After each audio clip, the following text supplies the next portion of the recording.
So a new look at a release tool this week, the assessment-led unit planner. Essentially, the objective here is to allow users to be able to design and build complete unit plans based and backward mapped from your already established assessment task.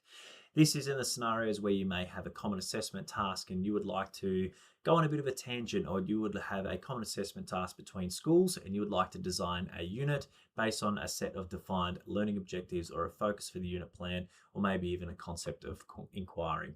For this example, I'm using the Australian Curriculum Year 3 English. I've added in some curriculum elements such as the content descriptors here. You can add in the achievement standards or some information from syllabus. It doesn't matter as long as you select the correct curriculum that you are using it from.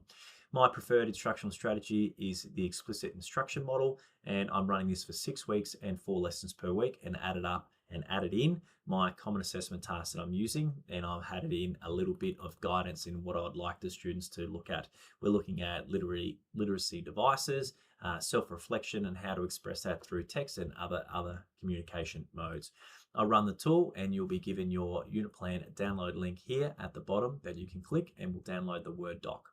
It's as simple as that for this automation. You're going to now get your unit overview and how is this going to be relevant and relatable to students in their futures.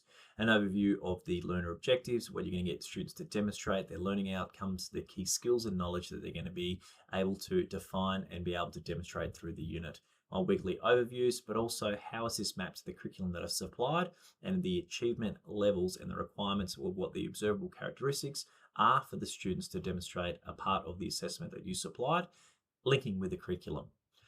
The lesson scaffold is set out quite neatly. First of all, you'll get your suggested activities on how you'd like to introduce this unit to be able to get the students to bite their teeth into it, but also let's zoom in here and have a closer look at the actual lesson structure.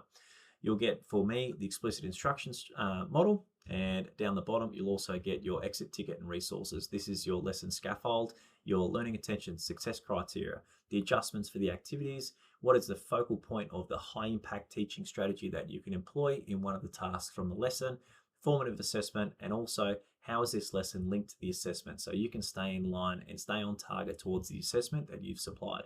This is given for every lesson, and I'm not going to go through them all as we have a 24 6 weeks by 4, and you'll get a web resource pack at the bottom with a few YouTube videos, a few interactives, and a few different web resources that you can use to really support you in taking ownership of each of lesson to be able to best deliver this unit plan in your context. You know your students best, and this will give you a great head start. So the assessment to